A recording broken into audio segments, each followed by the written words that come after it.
బులెటిన్లో breaking news చూస్తున్నాం. MLA Danam Nagender కు హైకోర్టు నోటీసులు జారీ చేసింది. దానం పార్టీ మారలేదని స్పీకర్ ఇచ్చిన తీర్పును క్వాష్ చేయాలంటూ బీజేపీ ఎంపీ నేత మహేశ్వర్ రెడ్డి పిటిషన్ వేశారు. ఇక దీనిపై విచారణ జరిపిన హైకోర్టు దానం నాగేందర్ కు నోటీసులు ఇచ్చింది. 4 వారాల్లోగా వివరణ ఇవ్వాలంటూ ఆదేశిస్తూ తదుపరి విచారణను వచ్చే నెల 16కు వాయిదా వేసింది కోర్టు. అలాగే పార్టీ ఫిరాయింపుల అంశంలో దానంకు సంబంధించి స్పీకర్ తీర్పును సవాల్ చేస్తూ బీజేపీ ఎమ్మెల్యే ఏలేటి వేసినటువంటి పిటిషన్ పై తెలంగాణ హైకోర్టులో ఇవాళ విచారణ జరగనుంది.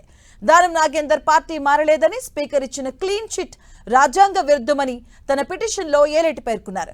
గత సాధారణ ఎన్నికల్లో బీఆర్ఎస్ పార్టీ తరపున ఖైరతాబాద్ నుంచి గెలుపొందిన దానం నాగేందర్ ఆ తర్వాత అధికార కాంగ్రెస్ పార్టీలో చేరారని, కాంగ్రెస్ కండువా కప్పుకోవడమే కాకుండా సికింద్రాబాద్ పార్లమెంటు నియోజకవర్గం నుంచి కాంగ్రెస్ అభ్యర్థిగా ఎంపీగా ఎన్నికల్లో కూడా పోటీ చేశారని కోర్టుకు తెలిపారు. బీఆర్ఎస్ బీఫామ్ ద్వారా గెలిచి మరో పార్టీలోకి వెళ్లినందున ఆయనపై అనర్హత వేటు వేయాలని ఏలేటి మహేశ్వర్ రెడ్డి గతంలోనే స్పీకర్ కు ఫిర్యాదు చేశారు. ఫిరాయింపు ఆరోపణలు ఎదుర్కొంటున్న 10 మంది ఎమ్మెల్యేల అనర్హత పిటిషన్లపై విచారణ జరిపిన స్పీకర్ దానం నాగేందర్ అసలు పార్టీ మారలేదని, ఆయనపై వచ్చిన ఆరోపణల్లో వాస్తవం లేదని క్లీన్ చిట్ ఇచ్చారు. ఇక బహిరంగంగానే పార్టీ మారిన వ్యక్తికి స్పీకర్ ఇలాంటి తీర్పు ఇవ్వడాన్ని సవాల్ చేస్తూ ఏలేటి మహేశ్వర్ రెడ్డి హైకోర్టును ఆశ్రయించారు. ఈ పిటిషన్లో అసెంబ్లీ స్పీకర్ను అలాగే దానం నాగేందర్ను ప్రతివాదులుగా చేర్చారు. దీనిపై విచారణ జరిపిన కోర్టు దానం నాగేందర్కు నోటీసులు ఇచ్చింది. ఇదే అంశానికి సంబంధించిన పూర్తి అప్డేట్స్ మా కరెస్పాండెంట్ కిరణ్ అందిస్తారు. కిరణ్. మాధవి, ఖైరతాబాద్ ఎమ్మెల్యే దానం నాగేందర్ అనర్హత పిటిషన్పై కొద్దిసేపటి క్రితం హైకోర్టులో విచారణ జరిగింది. బీజేపీ ఎమ్మెల్యే ఏలేటి మహేశ్వర్ రెడ్డి ఇచ్చిన పిటిషన్ మేరకు కూడా విచారణ జరిగినట్టుగా మనం చెప్పుకోవాల్సి ఉంటుంది. 2 రోజుల క్రితము ఏలేటి మహేశ్వర్ రెడ్డి హైకోర్టును ఆశ్రయించారు. దానం నాగేందర్ అనర్హత పిటిషన్ సంబంధించి కూడా ఆయన పిటిషన్ దాఖలు చేసిన నేపథ్యంలో సోమవారం విచారణ చేస్తున్నట్టుగా హైకోర్టుకు పేర్కొంది. దీనికి సంబంధించి కొద్దిసేపటి క్రితమే ఇటు ఏలేటి మహేశ్వర్ రెడ్డి ఇచ్చిన ఫిర్యాదుకు సంబంధించి కూడా విచారణ సాగినట్టుగా మనం చెప్పుకోవాల్సి ఉంటుంది. ఇక సుమారుగా అరగంట పైపు పాటు ఇటు ఏలేటి మహేశ్వర్ రెడ్డి ఇచ్చిన పిటిషన్ సంబంధించి కూడా విచారణ సాగినట్టుగా మనం చెప్పుకోవాల్సి ఉంటుంది. ప్రస్తుతానికైతే ప్రతివాదులుగా దానం నాగేందర్తో పాటు అసెంబ్లీ స్పీకర్కు కూడా నోటీసులు సర్వ్ చేసినట్టుగా మనం చెప్పుకోవాల్సి ఉంది. ముందుగా దానం నాగేందర్కు నోటీసులు సర్వ్ చేసినట్టుగా మనం పేర్కొల్సింది. ఎందుకంటే గతంలో ఇటు పార్టీ ఫిరాయించిన ఎమ్మెల్యే అంశానికి సంబంధించి కూడా ఆ అసెంబ్లీ స్పీకర్కు ఫిర్యాదు చేశారు. దానికి సంబంధించిన సుదీర్ఘ విచారణ జరిగిన తర్వాత కొద్ది రోజుల క్రితమే ఇటు తెలంగాణ అసెంబ్లీ స్పీకర్ ఈ ఫిరాయింపు సంబంధించిన ఎమ్మెల్యే సంబంధించి కూడా క్లీన్ చిట్ ఇచ్చిన నేపథ్యంలో మరొకసారి బీజేపీ ఎమ్మెల్యే హైకోర్టును ఆశ్రయించినట్టుగా మనం చెప్పాల్సి ఉంటుంది. కాబట్టి ప్రస్తుతానికైతే 2 రోజుల క్రితం ఆయన ఇచ్చిన పిటిషన్కి సంబంధించి కూడా ఈరోజు విచారణ చేపట్టిన అనంతరం హైకోర్టు దీనికి సంబంధించి కూడా 4 వారాల గడువిచ్చినట్టుగా చెప్పుకోవాల్సి ఉంటుంది. ప్రస్తుతానికైతే ఇటు దానం నాగేందర్కు హైకోర్టు ఇటు ఏలేటి మహేశ్వర్ రెడ్డి ఇచ్చిన ఫిర్యాదుకు సంబంధించి అనర్హత అంశానికి సంబంధించిన కంప్లైంట్ మీద కూడా విచారణ జరిగిన తర్వాత ఆ నోటీసులకు రిప్లై ఇవ్వాల్సి ఉంటుంది. కాబట్టి 4 వారాల్లో హైకోర్టు ఇచ్చిన ఇటు నోటీసులకు సంబంధించి కూడా ఆయన దీనికి సంబంధించి రిప్లై ఇవ్వాల్సి ఉంటుంది. ఎందుకంటే ఇప్పటికే దీనికి సంబంధించి గడిచిన 2 రోజులుగా సోమవారం ఈ అంశానికి సంబంధించి విచారణకు వస్తున్న నేపథ్యంలో కూడా ఇటు ప్రతివాదులకు సంబంధించి కూడా వాదనలు వినిపించేందుకు సిద్ధమైనట్టుగా మనం చెప్పుకోవాల్సి ఉంటుంది. ప్రస్తుతానికైతే ఏలేటి మహేశ్వర్ రెడ్డికి సంబంధించిన ఈ అనర్హత పిటిషన్ సంబంధించి కూడా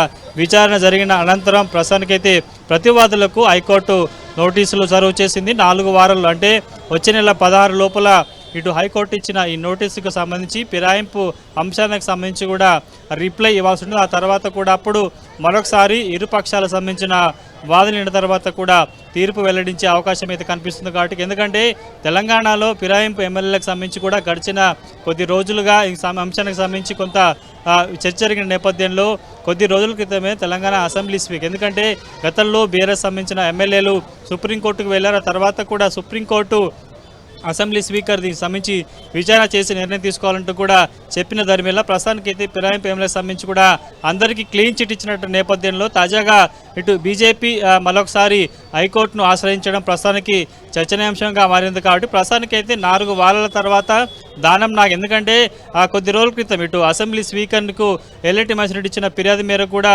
విచారణ జరిగిన నేపథ్యంలో తాను బీఆర్ఎస్ పార్టీలో ఉన్నానంటూ కూడా చెప్పే ప్రయత్నం ఆయన చేశారు. అందుకు సంబంధించిన ఆధారాలు కూడా ప్రస్తుతం అసెంబ్లీ జరుగుతున్న సమయంలో కూడా తాను బీఆర్ఎస్ ఎమ్మెల్యేల పక్షాన్ని వారి వద్దనే కూర్చున్నట్టు కూడా ఆయన చెప్పే ప్రయత్నం చేశారు. అందుకు సంబంధించిన కాంగ్రెస్ పార్టీలో చేరలేంటూ కూడా దానికి సంబంధించిన వివరాలను దానికి సంబంధించిన కొన్ని అంశాలను సంబంధించి కూడా ఆయన స్పీకర్కి ఆయన లాయర్ల ద్వారా అందించిన పరిస్థితి కనిపిస్తుంది. కాబట్టి కొద్ది రోజుల క్రితమే ఫిరాయింపు ఎమ్మెల్యేలకు సంబంధించి కూడా సుదీర్ఘ విచారణ చేసి క్లీన్ చిట్ నేపథ్యంలో తాజాగా బీజేపీ మరొకసారి కేవలం ఒక హైదరాబాద్ సంబంధించి ఖైరతాబాద్ నియోజకవర్గానికి సంబంధించిన ఎమ్మెల్యే సంబంధించి అనర్హత అంశం మీద హైకోర్టుకు వెళ్లడం ఉద్దేశం ఏంటన్నది కూడా కొంత రాజకీయ వర్గాల్లో చర్చ జరుగుతుంది. కాబట్టి ప్రస్తుతానికైతే 4 వారాల సమయం ఇచ్చింది. నోటీసు సంబంధించి మరొకసారి దానం నాగేందర్ ఏ విధంగా రిప్లై ఇస్తారన్నది ఆసక్తిగా మారుతుంది. కిరణ్, అంటే ఇప్పుడు దాని విషయం 10 మంది ఎమ్మెల్యేలు పక్కన పెడితే దాని విషయంలో కొంచెం ఫోకస్డ్గా ఉన్నారు బీఆర్ఎస్ కావచ్చు, బీజేపీ కావచ్చు ముందు నుంచి. ఎందుకంటే ఎమ్మెల్యేగా బీఆర్ఎస్ నుంచి బీఫామ్ తీసుకుని అలాగే ఎంపీగా ఎన్నికల్లో కాంగ్రెస్ నుంచి పోటీ చేశారు అని. సో ఈ విషయం దానికి ఎంతవరకు ఇరుకుని పెట్టే అంశంగా మారచ్చు, వివరణ ఎలా ఉండే అవకాశం ఉంటుంది? ఎందుకంటే గతంలో ఫిరాయింపు ఎమ్మెల్యేలకు సంబంధించి అందరికీ క్లీన్ చిట్ నేపథ్యంలో మరొకసారి బీజేపీ ఈ అనర్హత అంశానికి సంబంధించి కావచ్చు, ఫిరాయింపుల వ్యవహారానికి సంబంధించి తెర మీద తీసుకొచ్చి హైకోర్టును ఆశ్రయించి, ఎందుకంటే గడిచిన కొద్ది రోజులుగా మిగతా 9 మంది ఎమ్మెల్యేలను పక్కన పెడితే కొంత బీఆర్ఎస్ పార్టీ ఇటు తెలంగాణలో ప్రధాన ప్రతిపక్షంగా ఉన్న బీఆర్ఎస్ పార్టీ కూడా దానంను ఇరకాట పెట్టేందుకు అతడి మీద అనర్హత వేటు వేసేందుకు చాలా ప్రయత్నాలు చేసింది. కానీ చివరికి అటు సుదీర్ఘ విచారణ తర్వాత స్పీకర్ క్లీన్ చిట్ నేపథ్యంలో కూడా ప్రస్తుతం బీజేపీ వేసిన ఈ హైకోర్టు పిటిషన్ సంబంధించి కూడా ప్రస్తుతానికైతే కొంత చర్చ జరుగుతుంది. కాబట్టి ముఖ్యంగా గడిచిన కొద్ది రోజులు, ఎందుకంటే ఆయన బీజేపీ తరఫున ఎమ్మెల్యేగా ఎన్నికైన తర్వాత కాంగ్రెస్ పార్టీలో చేరారు.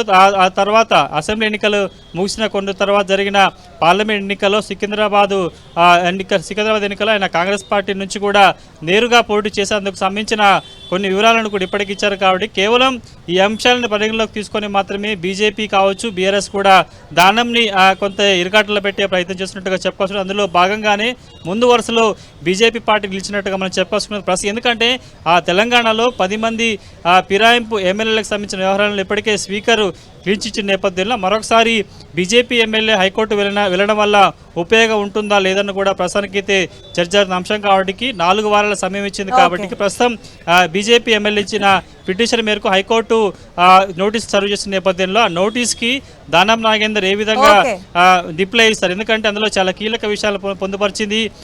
సికింద్రాబాద్ ఎమ్మెల్యేగా ఎంపీగా ఆయన పోటీ చేశారు కాబట్టి ఆ అంశాలను పిటిషన్లో ప్రస్తావించింది. కాబట్టి ఆ అంశాలకు సంబంధించి ఏ విధంగా వివరణిస్తారన్నది ప్రస్తుతానికి హాట్ టాపిక్గా మారిన అంశం. Right, thank you Kiran.